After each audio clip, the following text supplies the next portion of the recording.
इसको।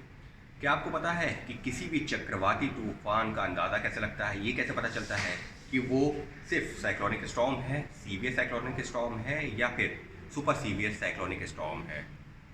उसका अंदाज़ा लगता है तूफान की आँख को देखकर। अब आपके जहन में होगा कि आखिर तूफान की आँख कैसे हो सकती है, लेकिन जी नहीं, तूफान की आँख होती है।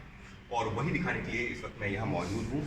यहाँ पर ये जो मैप है, ये एनिमेटेड मैप है और इस पर ये जो हिस्सा दिख रहा है, ये गोल वाला, ये तूफान की आँख कही जाती है। इसके लिए जो टेक्निकल टर्म का इस्तेमाल होता है वो होता है आई डायमीटर।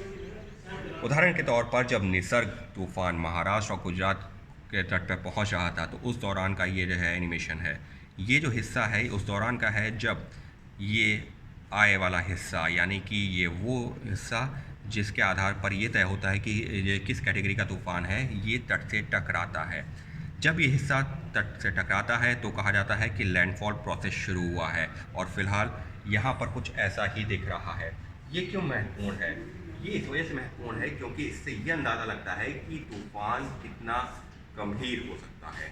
अगर हम निसर्ग तूफान की बात करें तो शुरुआत में जो ये हिस्सा है इसको आई डायमीटर कहा जा रहा था।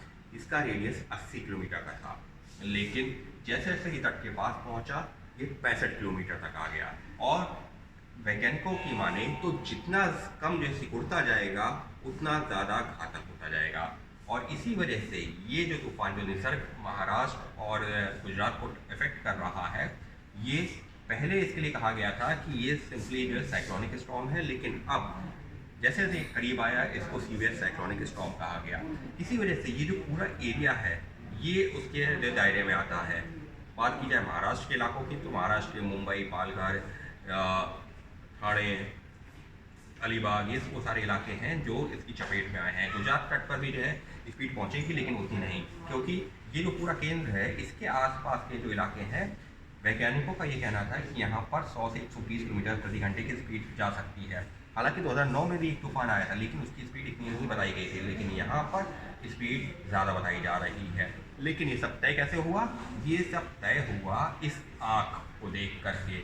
ये जो आँख है तूफान की, और इस वजह से ये जानकारी अपने आप में काफ़ी महत्वपूर्ण हो जाती है। तो कुल मिलाकर के किसी भी तूफान का अंदाज़ा कैसे लगता है? तूफान का अंदाज़ा लगता है उसकी आँख को देख करके, और उसकी आँख कैसी होती है वो दिखाता है ये नक्शा।